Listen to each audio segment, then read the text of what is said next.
Star Trek. It was a mid-20th century science fiction television show set in a post-scarcity enlightened 23rd century universe. Now, she does a good job, all right. It's just that I can't get used to having a woman on the bridge. I remember my dad telling me how when he was a lad, he would jump on his bike after baseball practice every Wednesday, and if he raced home as fast as possible, he'd make it there before Star Trek started and wouldn't miss any of the show. I was too young or not even alive yet for the Star Trek movies, so I only learnt to appreciate the original Star Trek later in life. It was a hell of a thing when Spock died. Yeah. But when the next generation came around, my father got to share his childhood show with his son, with the next generation. And just like that, Picard, Riker, Data, Worf, and Geordi all became part of my childhood. I fell in love with Star Trek, the universe, the ship, and the people within it. Some of my favourite episodes of Next Gen are the bottle episodes, like Data's Day, an entire episode about an emotionless android dealing with being part of a human wedding. This is Star Trek. Or an episode like Darmok, where the crew of the Enterprise encounter a race of aliens who don't communicate in any way we as advanced humans with all our universal translator technology can understand. Came out in winter. Yet by the end of the episode, you as the viewer kind of get it. That's how you communicate, isn't it? By citing example. By metaphor. You kind of understand what is being conveyed by these truly alien aliens. Star Trek continued into the 90s and 2000s with varying degrees of quality, but it was always Star Trek. It always felt like Star Trek.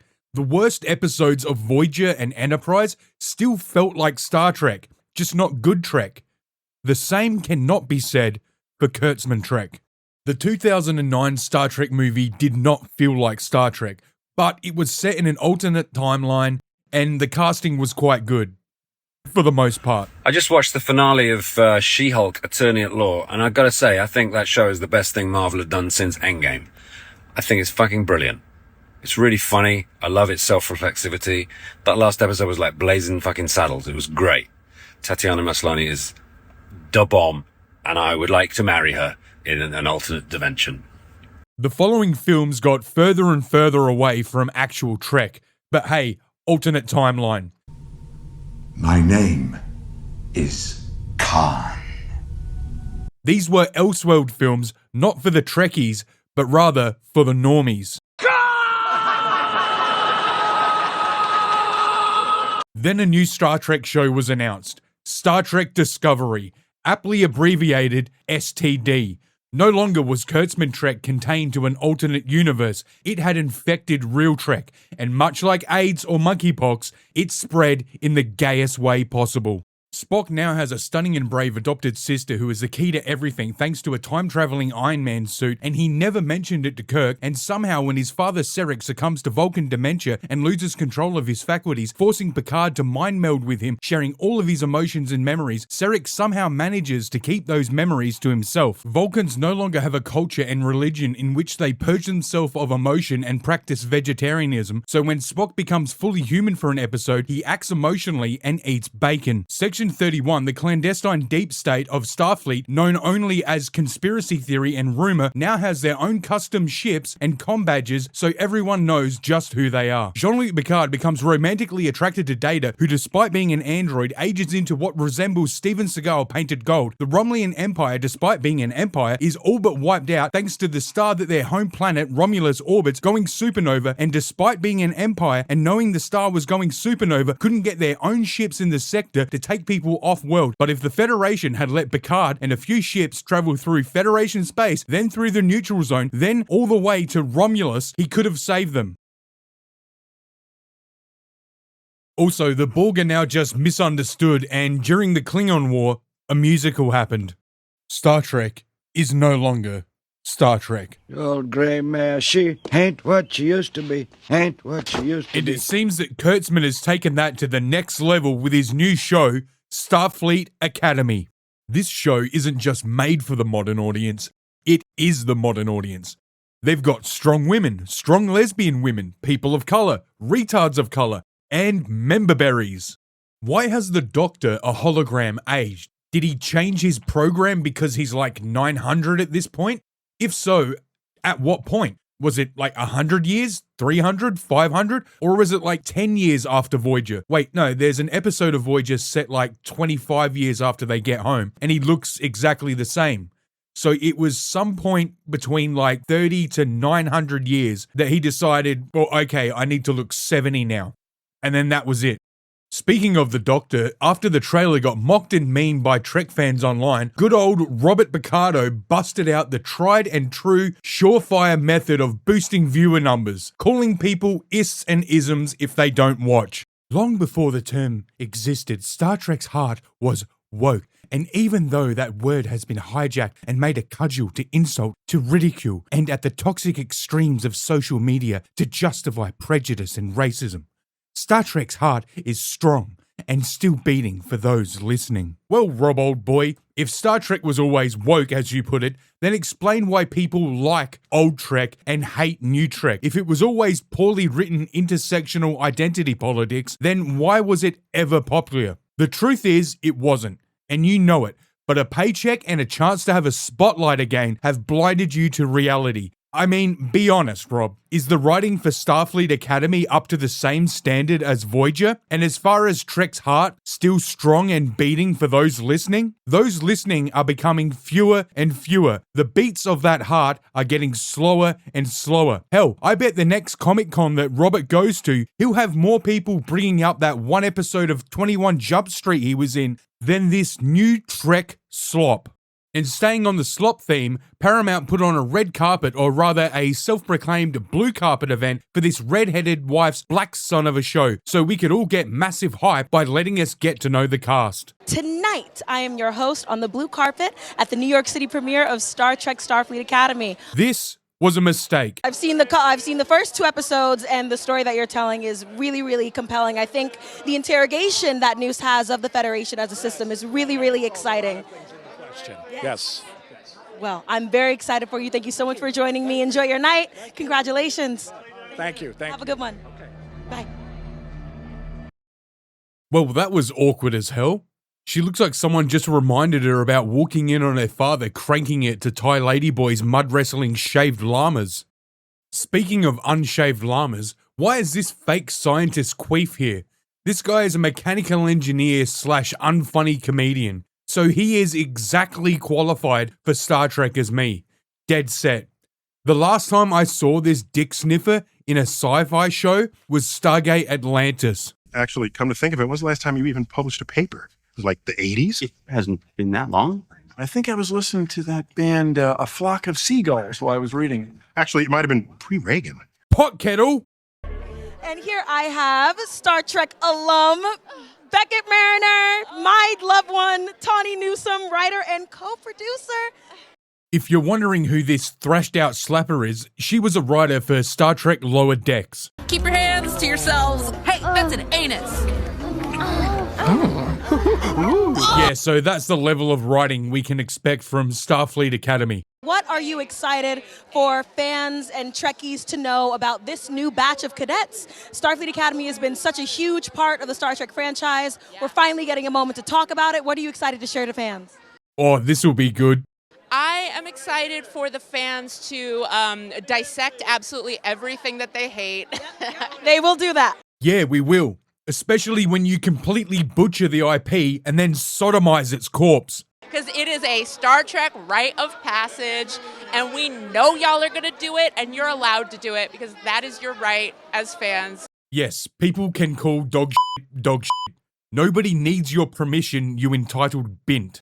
Watch this Michael Jackson's crack baby looking strong woman feminist pull a 180 when fans start dunking on, memeing on this show all over the internet while the ratings, the views are in the toilet. This isn't Lower Decks, a cartoon. This is a show, and more importantly, a show with a real Trek character in it, the Doctor from Voyager. This won't be dismissed like some knockoff Rick and Morty. This is f***ing with canon, with the Trek people actually like. This won't end well. This will not age well.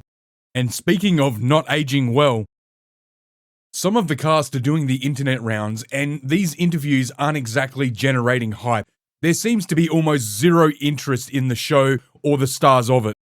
I I'm Suzanne from tvmake.com. How are you all doing today? I'm good. How are you? Nice to meet you. Good. Thank you. Let me just make sure I got the names right. Is it Sandro or Sandro? It's Sandro. Yeah.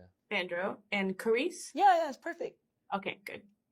That's not me, by the way. I'm not messing with the audio. This is how it was published on YouTube. If you happen to be watching this TV Meg, put all your audio on both channels or make it mono and up the volume so you're peaking around minus 12 decibels. Hey, according to your own website, you've been making online content since 1995 and it's not rocket surgery. Anyway, I'll fix it from here on out.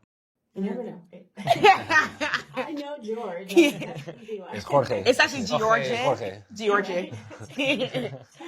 Oh my god, these guys are so down to earth and totes relatable. Well, Happy New Year. Happy New Year. Happy New Year. Happy New Year. Yeah, I really enjoyed the 6 episodes they sent us to watch. I'm happy to hear that. Thanks so much. That's great. Long time Star Trek fan. This, ladies and gentlemen, is what's known as access shilling. No matter how bad the 6 episodes she was sent were, she will always say, I loved it, so that she gets access to the next show or movie. Or she genuinely did love it and is lying about being a lifelong Trek fan. But both can't be true. And now I noticed that none of you have done a lot of filming before this. And Sandra, you had no on-camera experience before this. How long did it take you to adjust? And did you have people helping you, or did you have a particular person? Yeah, what old fat Harvey Weinstein-esque producer thought you had a pretty mouth? Great. And Carice, I really enjoyed the episode that focuses on Sam. It had a lot of fun things for past Star Trek fans. I can't name them without spoilers, but you know what I'm talking about. Yeah. Were you a Star Trek fan before you were on the show? I really wasn't. I didn't think that I didn't think that I had room for me in this franchise. Not just like me as Carice, but just like. Why? Because there weren't any fat retards in Starfleet? Why do these window lickers need to see themselves in media to enjoy it? Can they not perceive breakfast? I was a real tomboy growing up. I did points, so I was the only one rocking up in like a baseball cap and like a baseball jersey, and everyone was wearing like the little booties and stuff from Dancers or Us and all that. And I was the only one not doing that. So I was like, okay, I don't think that I really exist in media. You don't need to. It's not about you. It's about stories. Talk about main character syndrome. You know what? She would probably love the movie Precious. Besides, like, honestly, the only other time I saw myself in media was Queen Latifah. Close enough. This wasn't the only interview TV Meg got with the cast members, and the reach wasn't any better. Considering that this is Star Trek, it's actually sad. Like, this has to be some form of tax write-off for marketing or something. My name is Suzanne. I'm from tvmake.com. Happy New Year to all of you. Happy New Year. And first, Kareem. It's Kareem, right? Yes, perfect. Okay. I'm sure you've been asked this before, but how long has it Sure taken have. to get... Damn! Sure have. These cunts want nothing to do with this interview. Look at the women. They are not impressed with this used candle looking woman who has bad audio. I bet they thought being in Star Trek would launch them into stardom, and here they are talking over Skype to some current day Wayne Campbell. Bite me. The woman on the right looks disgusted by what she's seeing, and the one on the left has checked out already. They got all dolled up thinking they'd be doing these high-profile interviews for ET, for Vogue, and this is what they got. A goblin with a GeoCities website. Klingon makeup. I don't even know what the question is. Oh, this is just mean. And that's coming from me. I said she looks like a used candle, and I feel bad for her now. Season 1, it took 5 hours to get ready every single day. Oh, that's good. Zoe, were you a fan of Star Trek before you auditioned, and did you know anything about the Beta Z? I was definitely familiar with Star Trek as a franchise. Definitely the original series, and I knew how to do the Vulcan salute and Leonard Nimoy. But okay, so you Googled Star Trek. Oh, God. You know what? I just realized this trollop was born in the 2000s. She probably thinks the Jar Jar Abrams movies are Star Trek. The future is fucked. yeah, I really got, I guess, gifted the opportunity to really delve into it once getting this role. And yeah, I was not familiar with Beta Z or the Betazoids. And so I definitely, did my homework and watched Next Gen and was really curious to see Marina Sirtis in her iconic role as Deanna Troi. This is so awkward. Nobody except Box Wine Cat Mum wants to be there. Speaking of awkward, while making this video, Paramount dropped the first episode on YouTube, and it did not go well. The premiere live stream peaked at like 1,300 viewers. That's not good enough! To rub salt in the wound, YouTuber Nerdrotic, a possible homosexual, live streamed his chair with a Spock figure and got more live viewers.